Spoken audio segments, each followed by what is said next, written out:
സ്വാമിയെ കാണാനോ? അതെ, സ്വാമിയെ കാണാൻ തന്നെ അവരവിടെ ചെന്നത്. സ്വാമിയായിട്ട് അവര് സംസാരിച്ചിട്ടുണ്ട്. നിങ്ങൾക്കൊക്കെ എന്താ ഭ്രാന്താണോ? എന്തിനും ഏതിനും ആ പാവം സ്വാമിയെ സംശയിക്കുന്നത്? ഡാഡി എന്തിനാ ആവശ്യമില്ലാതെ സ്വാമിയെ ന്യായീകരിക്കുന്നത്?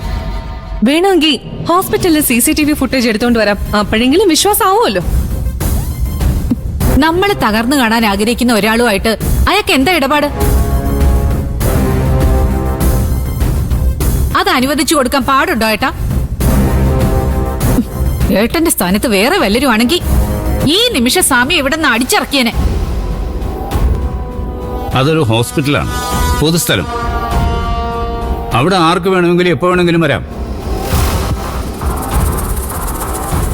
തങ്കച്ചി വേറെന്തോ ഒരു കാര്യത്തിന് വേണ്ടി വന്നു, യാദൃച്ഛികമായി സ്വാമിയെ കാണുന്നു. പരിചയമുള്ളതുകൊണ്ട് കണ്ടപ്പോൾ സംസാരിച്ചു. അതിലെന്ത് എത്ര വലിയ തെറ്റ്? എന്റെ വിശ്വസ്തനാണെന്ന് കരുതി സ്വാമിക്ക് വേറെ ആരെയും കാണാനും സംസാരിക്കാനും പാടില്ലെന്ന് നിയമം വല്ലതുണ്ടോ? അങ്ങനെ ഞാൻ വിലക്കുന്നത് ശരിയാണോ? സത്യം പറ, സ്വാമി ഡാഡിയുടെ ആശ്രിതനാണോ അതോ ഡാഡി സ്വാമിയുടെ ആശ്രിതനോ? ഡാഡിയുടെ രീതികൾ കണ്ട രണ്ടാമത്തേതാ ശരിയെന്ന് തോന്നും. നിങ്ങൾ എങ്ങനെ വേണമെങ്കിലും ചിന്തിച്ചോളൂ, ഒന്നിനും ഞാനിതിരല്ല. അപ്പോഴും സ്വാമിയെ വിശ്വസിക്കാതിരിക്കാൻ ഏട്ടൻ തയ്യാറല്ല. തയ്യാറല്ല. ഇനി മേലാ ഡാഡിയുടെ അടുത്ത് ഞങ്ങൾ ഇങ്ങനെ ഒരു കാര്യം വന്ന് അവതരിപ്പിക്കില്ല. അനുഭവം കൊണ്ടേ ചിലര് പഠിക്കും. ഡാഡി അങ്ങനെ ഒരാളാ. ഇതിൽ കൂടുതൽ എന്ത് പഠിക്കാനാ? പഠിച്ചതൊക്കെ തന്നെ ധാരാളം. തൃപ്തിയായി.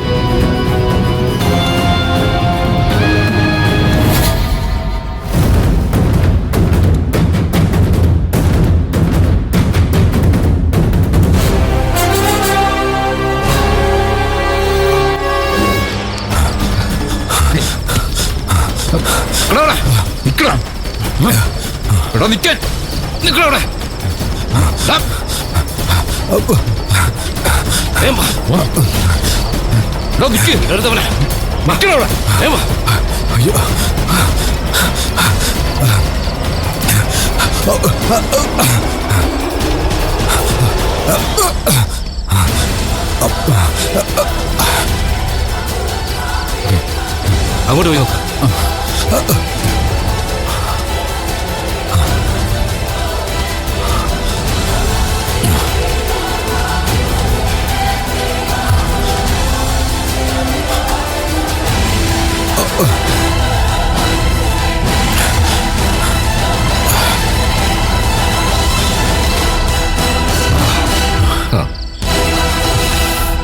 ഞങ്ങളോട് ദേഷ്യമൊന്നും തോന്നരുത്.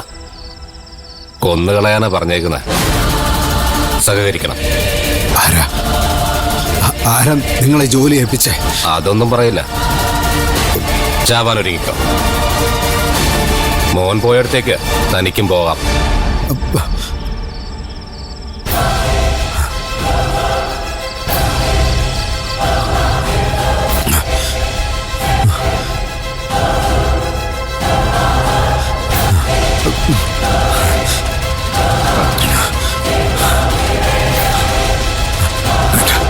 എന്നെ ചെയ്യില്ലേ? വേണ്ട, എന്നെ ചെയ്യില്ലേ? വേണ്ട വേണ്ട, എന്നെ ചെയ്യില്ലേ? എന്റെ മോന്റെ കർമ്മം ചെയ്യാൻ വന്നതാ.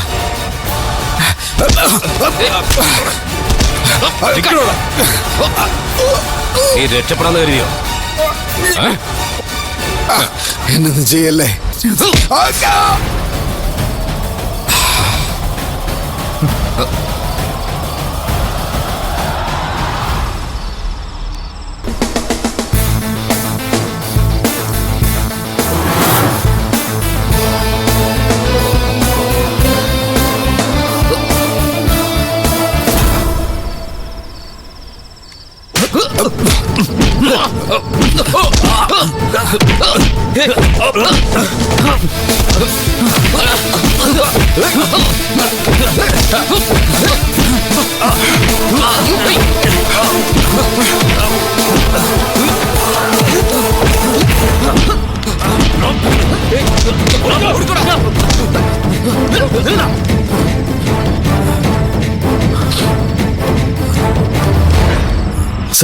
സാറിന് കുഴപ്പമൊന്നുമില്ലല്ലോ? ഇല്ല ഇല്ല ഒന്നുമില്ല. സിദ്ധു സാറിന്റെ ഊഹം തെറ്റിയില്ല. ഇവിടെ വെച്ച് അഭയപ്പെടുത്താൻ സാധ്യതയുണ്ടെന്ന് സാറിന് തോന്നിയിരുന്നു. അതാ ഞങ്ങളെ ഇങ്ങോട്ട് അയച്ചത്. ഇനി പേടിക്കാനൊന്നുമില്ല, ആരും ഒന്നും ചെയ്യില്ല. വലിയ ഉപകാരമുണ്ട് കേട്ടോ എന്നെ രക്ഷിച്ചതിന്. മരിക്കാൻ എനിക്ക് പേടിയുണ്ടായിട്ടില്ല. ചെയ്തു തീർക്കാൻ ഒരുപാട് ജോലികൾ ബാക്കിയുണ്ട്. നന്ദി പറയേണ്ടത് ഞങ്ങളോടല്ല സാറേ, സിദ്ധു സാറിനോടാ. നാട്ടിൽ തിരിച്ചെത്തുമ്പോൾ സാറ് നേരിട്ട് നന്ദി അറിയിച്ചാൽ മതി. എന്നാലും ആരായിരിക്കും അമര അയച്ചത്? എനിക്ക് ചില സംശയങ്ങളൊക്കെ ഉണ്ട്. തെളിവില്ലാതെ അതൊക്കെ പറയുന്നത് ശരിയല്ലല്ലോ. നാട്ടിലെത്തട്ടെ, നമുക്ക് കണ്ടുപിടിക്കാം. ഇനി ഇവിടെ നിൽക്കണ്ട, നമുക്ക് ആളുകളുള്ള ഏതെങ്കിലും സ്ഥലത്തേക്ക് പോവാം. ആ സാർ.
എനിക്ക് മോക്ഷം നേടി തരേണ്ട ആളാ ഇപ്പൊ ഈ വെള്ളത്തിൽ അലിഞ്ഞില്ലാതായത്. പുത് എന്ന നരകത്തിൽ നിന്ന് ത്രാണനം ചെയ്യാൻ സഹായിക്കുന്നവനാ പുത്രൻ. ആ സഹായം എനിക്ക് നഷ്ടപ്പെട്ടത്. ഞാനിതെങ്ങനെ സഹിക്കും? സഹിച്ചല്ലേ പറ്റൂ സാറേ. വിധിയെ തടുക്കാൻ നമുക്ക് പറ്റില്ലല്ലോ. എൻ്റെ അവസ്ഥ ഒരച്ഛനും വരരുത്. സ്വന്തം മക്കൾ മരിക്കുന്നതിനേക്കാളും വലിയ ദുഃഖം എന്തുണ്ട് ഈ ഭൂമിയിൽ? അതും അനുഭവിക്കേണ്ടി വന്നു എനിക്ക്. ഞാൻ മഹാപാപിയ, മഹാപാപി.